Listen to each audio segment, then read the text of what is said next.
चारों तरफ हरियाली से घिरा आजमपुर एक छोटा और प्यारा सा गांव। यहाँ के लोग रोज सुबह उठकर खेतों में जी जान से मेहनत करते हैं, लेकिन शाम होते ही पूरे गांव में सिर्फ दो ही नामों की चर्चा होती थी। पहला किशन का ठेला और दूसरा माखन का ढाबा। संयोग देखिए, दोनों की दुकान पर पाव भाजी ही मिलती थी, लेकिन दोनों इंसानों में जमीन आसमान का फर्क था। किशन एक बेहद ईमानदार और मेहनती इंसान था। वो रोज सुबह जल्दी उठता, घर पर ही ताज़ा और शुद्ध सामग्री से पाव भाजी तैयार करता और शाम को गांव के किनारे अपना ठेला लगा देता। वहीं दूसरी तरफ था माखन लाल, जो अपने आलीशान ढाबे पर अपने नौकर पप्पू के साथ पाव भाजी बेचता था। माखन की पाव भाजी सस्ती होने के कारण उसके ढाबे पर हमेशा लोगों की भारी भीड़ लगी रहती थी। रोज की तरह आज भी माखन के ढाबे पर ग्राहकों की लंबी लाइन लगी थी। भीड़ को देखकर माखन अपने नौकर पप्पू से धीरे से कहता है, अरे पप्पू, हाथ जरा तेजी से चला। मुझे ऐसा लग रहा है कि पाव भाजी बहुत जल्दी खत्म हो जाएगी। मालिक, इतनी जल्दी नई भाजी तो नहीं बन पाएगी। अगर आप कहे तो कल की बासी भाजी रखी है, वही लाकर ग्राहकों को खिला दूं। अरे नहीं नहीं, रुको, ऐसे ही मत परोस देना। मैं पिछले कमरे में जाकर उसे शुद्ध करता हूँ। उसमें अपने जादुई केमिकल का इस्तेमाल करता हूँ। माखन लाल तुरंत पिछले कमरे में जाता है। वो उस बासी और खराब हो चुकी पाव भाजी को गर्म करता है और उसमें एक हानिकारक केमिकल मिला देता है। पल भर में भाजी की सड़न और बदबू गायब हो जाती है।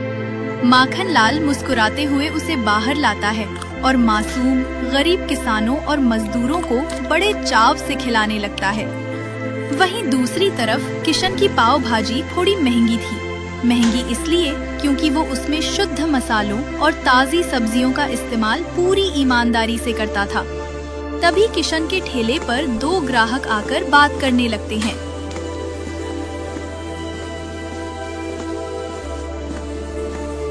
किशन भाई, तुम्हारी पाव भाजी तो वाकई बहुत बढ़िया है। इसका स्वाद तो आसमान छूता है। हाँ भाई किशन, स्वाद तो लाजवाब है। पर एक बात बताओ, हम सब ठहरे गरीब मजदूर और किसान।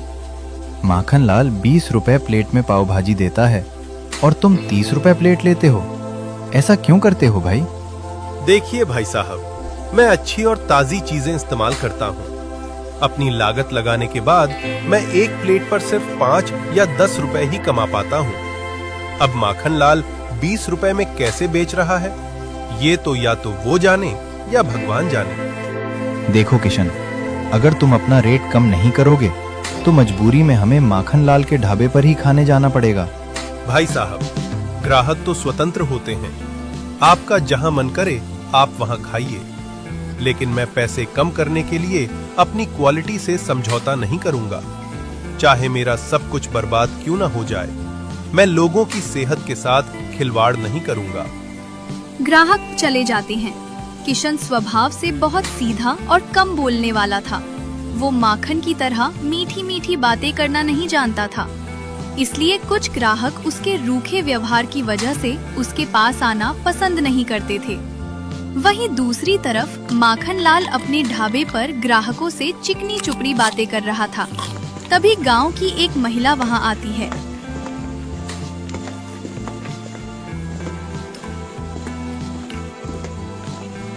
अरे भाभी रुकमती, आइए आइए, आप भी खाइए और बच्चों के लिए भी ले जाइए। भैया माखन, अगर इतनी सस्ती और अच्छी पाव भाजी मिलेगी तो खुद भी खाऊंगी और घर भी लेकर जाऊंगी।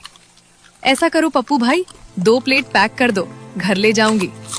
देखा देखा गांव वालों, ऐसा स्वाद और ऐसा दाम सिर्फ माखन ही दे सकता है। इसके लिए बड़ा दिल और सस्ता कलेजा होना चाहिए। मैं उस किशन की तरह महंगा और मिलावटी सामान नहीं बेचता। इधर माखन लाल अपनी चिकनी चुपड़ी बातों से मासूम ग्रामीणों को बासी और केमिकल वाली पाव भाजी खिला रहा था, और उधर किशन अपने ठेले पर खड़ा खड़ा अकेले ही ग्राहकों का इंतजार कर रहा था। लेकिन उस दिन उसका एक भी ग्राहक नहीं आया। उदास मन और भारी कदमों से शाम होते ही किशन अपना ठेला समेटकर घर लौट आया। घर पहुंचते ही जब उसकी पत्नी चंपा ने उसका उतरा हुआ चेहरा देखा तो वो समझ गई कि आज भी कुछ ठीक नहीं हुआ है। क्या हुआ जी? आज फिर चेहरा इतना उतरा हुआ क्यों है? दुकान कैसी रही? क्या बताऊं चंपा, आज एक भी ग्राहक नहीं आया। जो 2-4 लोग आते भी हैं तो बस यही कहते हैं कि माखन लाल की तरह सस्ता बेचो। अब तुम ही बताओ चंपा, इतने अच्छे और महंगे मसालों के साथ मैं उतना सस्ता कैसे बेचूं? मैं तो आपको कब से समझा रही हूँ जी, छोड़िए ये महंगे और ब्रांडेड मसाले, मत इस्तेमाल कीजिए इतनी अच्छी चीजें। ये गांव के लोग हैं, इन्हें बस सस्ता चाहिए, आपकी अच्छाई नहीं। थोड़ा सा समझौता कर लीजिए, वरना हमारे घर का चूल्हा बुझ जाएगा। नहीं चंपा, मैं ऐसा कभी नहीं करूंगा। चाहे जो हो जाए, मैं लोगों के स्वास्थ्य के साथ खिलवाड़ नहीं कर सकता। चंद पैसों के लिए मैं अपनी ईमानदारी नहीं बेचूंगा। मुझे पूरा भरोसा है, आज नहीं तो कल गांव वाले मेरी शुद्धता को जरूर समझेंगे। देख लेना जी, आपकी यही जरूरत से ज्यादा ईमानदारी एक दिन हमें लेकर डूब जाएगी। चंपा की बात सुनकर किशन कुछ नहीं बोला, वो बस चुपचाप लेट गया। दोनों के मन में चिंताओं का पहाड़ था और इसी कश्मकश में दोनों सो गए। अगली सुबह अभी सूरज पूरी तरह उगा भी नहीं था कि किशन के घर के बाहर से किसी के चिल्लाने की आवाज आने लगी। ये आवाज किसी और की नहीं बल्कि माखन लाल की थी, जो अपने नौकर पप्पू के साथ वहां आया था। अरे ओ किशन, कहाँ छुपा बैठा है? जरा घर से बाहर निकल। माखन लाल की आवाज सुनकर किशन और उसकी पत्नी चंपा हड़बड़ाकर घर से बाहर निकलते हैं। हाँ माखन लाल जी, सुबह सुबह हमारे घर के सामने, बोलिए क्या बात है? अरे किशन, मैं तो यहाँ तेरा भला करने आया हूँ। देख, मेरा नौकर पप्पू 1 महीने की छुट्टी पर जा रहा है। तेरे ठेले पर तो कोई ग्राहक आता नहीं, तो मैंने सोचा क्यों ना तू मेरे ढाबे पर आकर काम कर ले।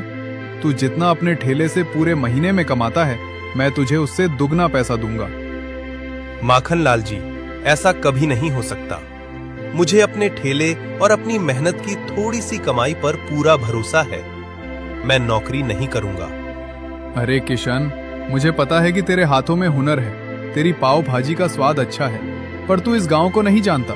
इस गांव के लोग हुनर नहीं देखते, वो सिर्फ सस्तापन देखते हैं। इसलिए तेरा ठेला बंद होने की कगार पर है। माखन लाल, तुम्हारे जैसी मिलावटी और बासी पाव भाजी खिलाकर मैं पाप नहीं कमाना चाहता। आज भले ही गांव वाले तुम्हारे पास जा रहे हैं, लेकिन याद रखना, जिस दिन तुम्हारा सच सामने आया, यही गांव वाले तुम पर थूकेंगे। किशन, अपनी जबान संभाल कर बात कर। अगर मुझसे पंगा लिया ना, तो इस गांव में रहना मुश्किल कर दूंगा, मिट्टी में मिला दूंगा तुझे। माखन लाल को इस तरह धमकी देते देख चंपा के सब्र का बांध टूट गया। वो तुरंत आगे आई और माखन लाल को करारा जवाब दिया। छोड़ो जी, हमें इन जैसे लोगों के मुंह नहीं लगना। और सुनो माखन लाल, तुम अपने ढाबे के मालिक होगे, हमारे घर के नहीं। चाहे हमारे ठेले पर एक भी ग्राहक ना आए, चाहे हमारा ठेला चले या ना चले, पर हम ईमानदार हैं और ईमानदारी की रोटी ही खाएंगे। अपनी धमकी अपने पास रखो और यहाँ से चले जॉल्सो। अच्छा, इतना घमंड? ठीक है, मैं तो जा रहा हूँ, पर आज शाम को ही मैं तुम दोनों को तुम्हारी असली औकात दिखा दूंगा। तुम ठेले पर आकर तो देखो, फिर बताता हूँ कि गांव का असली राजा कौन है। माखन लाल तो बड़ी बड़ी धमकियां देकर वहाँ से चला गया, लेकिन उसके जाते ही चंपा के मन में डर बैठ गया। जी, मुझे तो बहुत डर लग रहा है। वो माखन लाल बड़ा ही दुष्ट आदमी है। कहीं वो शाम को ठेले पर आकर आपसे लड़ाई झगड़ा या मारपीट ना कर दे। अरे चंपा, तुम बेकार में इतनी चिंता क्यों करती हो? ऐसा कुछ नहीं होगा। उसकी तो आदत ही है लोगों को डराने धमकाने की। खैर, उसकी बातों को छोड़ो। ऐसा करता हूँ, आज मैं थोड़ी कम ही पाव भाजी बनाकर लेकर जाता हूँ, ताकि जल्दी बिक जाए और मैं घर लौट आऊं। इतना कहकर किशन घर के अंदर जाता है, पूरी शुद्धता के साथ भाजी तैयार करता है और शाम को रोज की तरह गांव के किनारे अपना ठेला लगा देता है। किशन को ठेला लगाए अभी थोड़ी ही देर हुई थी कि वहां गांव के नए आए पुलिस इंस्पेक्टर भैरव सिंह पहुंच जाते हैं। इंस्पेक्टर साहब की अभी-अभी इस गांव में नई पोस्टिंग हुई थी। अरे भाई, मेरी अभी नई नई पोस्टिंग हुई है इस इलाके में। भूख लगी थी तो किसी ने बताया कि इस कोने पर बड़ी अच्छी पाव भाजी मिलती है। वैसे महक तो वाकई बहुत शानदार है। कितने रुपए प्लेट है? साहब, बस 30 रुपए प्लेट है। रेट तो बढ़िया है भाई, जरा एक प्लेट खिलाओ भी, देखें कैसा स्वाद है। किशन तुरंत साफ सफाई से एक प्लेट लगाता है।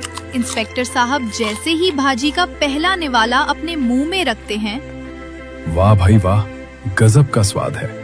ऐसा लाजवाब स्वाद तो मैंने शहर के बड़े बड़े होटलों में भी नहीं खाया। इंस्पेक्टर साहब बड़े चाव से पूरी प्लेट खत्म करते हैं। किशन को पैसे देते हैं और जाने ही वाले होते हैं कि अचानक उनके मन में एक सवाल आता है। वैसे भाई, क्या इस गांव में खाने पीने की कोई और भी दुकान या ढाबा है? जी साहब, आगे जाकर मेन बाजार में एक दुकान है, माखन लाल का ढाबा। वहाँ भी पाव भाजी मिलती है, पर वो मेरे से थोड़ी सस्ती बेचते हैं। अच्छा, ऐसा क्यों? वो सस्ती क्यों बेचता है? साहब, ये तो मुझे नहीं पता, वही जाने या भगवान जाने। चलो कोई बात नहीं, उसके ढाबे पर भी जाकर देखता हूँ कि वहाँ कैसा खाना मिलता है। इंस्पेक्टर भैरव सिंह सीधे माखनलाल के ढाबे की तरफ चल देते हैं। जैसे ही माखनलाल की नजर पुलिस की वर्दी पर पड़ती है, वो अंदर से थोड़ा हड़बड़ा जाता है, लेकिन तुरंत अपनी चालाक फितरत को संभालते हुए वो हाथ जोड़कर आगे आता है। अरे आइए आइए साहब, बैठिए। अरे ओ पप्पू, साहब के लिए जल्दी से फटाफट एक बढ़िया प्लेट लगा। रुकिए रुकिए माखनलाल जी, इतनी जल्दी क्या है? जरा ये तो बताइए कि आपकी पाव भाजी कितने रुपए प्लेट है? साहब, बस 20 रुपए प्लेट। हम तो गरीब किसानों और मजदूरों का पेट भरने के लिए दुकान चलाते हैं। बस उनका भला हो जाए, इतना ही काफी है। मुझे और किसी चीज का लालच नहीं है साहब। भगवान की कृपा से मेरे पास सब कुछ है। इंस्पेक्टर भैरव सिंह माखनलाल की इन चिकनी चुपड़ी और झूठी बातों में आ जाते हैं। तुम्हारी सोच तो वाकई बहुत अच्छी है माखनलाल। वो गांव के किनारे ठेले वाला तो 30 रुपए प्लेट बेच रहा था, थोड़ा महंगा है वो। अरे साहब, वो तो बड़ा घमंडी पाव भाजी वाला है, हमेशा घमंड से बात करता है। गरीबी उसके अंदर भी है, पर वो गरीबों को देखकर जलता है। लेकिन हमें क्या, हमारे लिए तो समाज सेवा ही सबसे बड़ा धर्म है। पैसा तो यही रह जाएगा साहब, ऊपर कुछ साथ नहीं जाएगा। चलो चलो, अब पहले अपनी पाव भाजी खिलाओ तो सही। पप्पू तुरंत इंस्पेक्टर साहब के आगे प्लेट रख देता है। इंस्पेक्टर साहब जैसे ही भाजी खाते हैं, उन्हें स्वाद में कुछ अजीब सा लगता है। किशन के ठेले जैसी ताजगी इस भाजी में नहीं थी। वो सीधे माखनलाल के पास जाते हैं। माखनलाल, भाजी तो ठीक है, पर वो ठेले वाले की पाव भाजी का स्वाद तुम्हारी भाजी से कहीं ज्यादा बेहतर था। ऐसा क्यों? अरे साहब, वो असल में बात ये है कि मेरे खास मसाले आज खत्म हो गए थे। मैंने आज ही शहर से नए मसाले मंगवाए हैं। आप कल आकर खाइएगा, कल आपको इससे भी दुगना अच्छा स्वाद मिलेगा।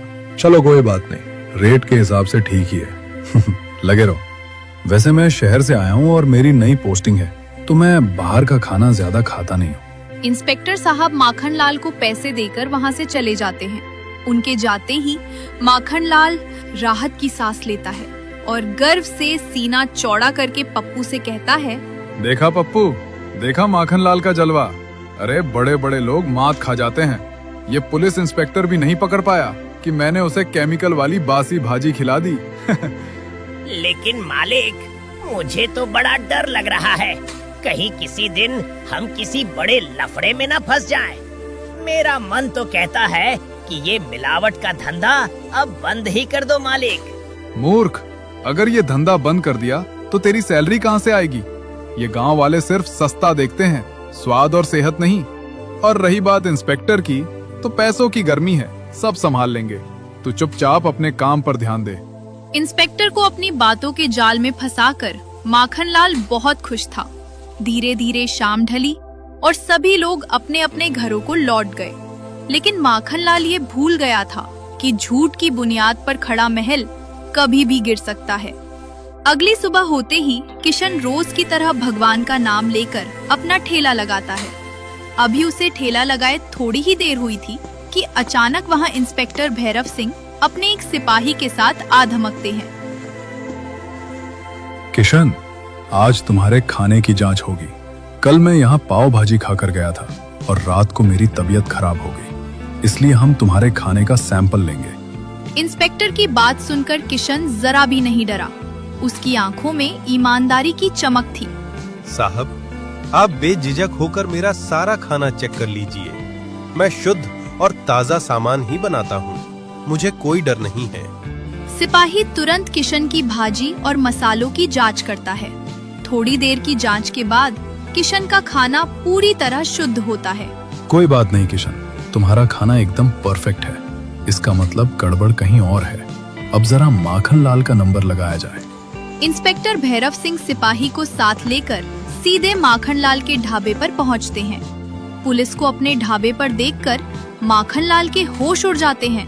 माखन लाल, तुम्हारे ढाबे के खाने की भी जांच होगी। कल तुम्हारी पाव भाजी खाने के बाद मेरी तबीयत बिगड़ गई थी। सिपाही, जाओ और इसके पिछले कमरे की तलाशी लो। इतना सुनते ही माखन लाल अंदर से पूरी तरह डर गया। उसके चेहरे का रंग उड़ गया और पैर कांपने लगे। अपनी चोरी पकड़े जाने के डर से वो इंस्पेक्टर के पास जाकर धीरे से फुसफुसाने लगा। अरे इंस्पेक्टर साहब, आप भी किन चक्करों में पड़ गए? छोड़िए ना जांच वाच को, ये लीजिए कुछ सेवा पानी और यहीं पर मामला रफा दफा कर लीजिए साहब। जबान संभाल कर बात कर माखन लाल, मैं कानून का रखवाला हूँ, कोई बिकाऊ इंसान नहीं। मैं घूस नहीं लेता और तुम्हारी इस हरकत का मतलब साफ है कि तुमने खाने में कोई बहुत बड़ी मिलावट की है। साहब, मुझे माफ कर दीजिए, मेरी कोई गलती नहीं है। मैं तो रोज मालिक को मना करता था कि लोगों को बासी और केमिकल वाली भाजी मत खिलाओ, पर ये मेरी एक नहीं सुनते थे। ये सब इन्हीं का किया धरा है साहब। अच्छा, तो ये काला धंधा चल रहा था यहाँ? मासूम ग्रामीणों की सेहत से खिलवाड़ कर रहे थे। सिपाही, डालो इस धोखेबाज को जेल में। सिपाही तुरंत माखन लाल को हथकड़ी लगाता है और उसे घसीटते हुए थाने की तरफ ले जाने लगता है। तो दोस्तों, इस कहानी से हमें ये सीख मिलती है कि लालच बुरी बला है। चंद पैसों के लालच में आकर कभी भी किसी के भरोसे और सेहत के साथ खिलवाड़ नहीं करना चाहिए। अगर आपको मिस्टर इंडियन कार्टून की यह कहानी पसंद आई हो तो वीडियो को लाइक करें, मिस्टर इंडियन कार्टून चैनल को सब्सक्राइब करें और बेल आइकन जरूर दबाएं ताकि हमारी हर नई कहानी सबसे पहले आप तक पहुंचे।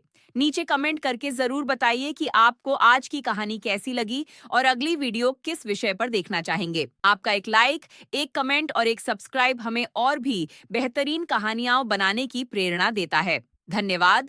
मिलते हैं अगली शानदार कहानी में, सिर्फ मिस्टर इंडियन कार्टून पर।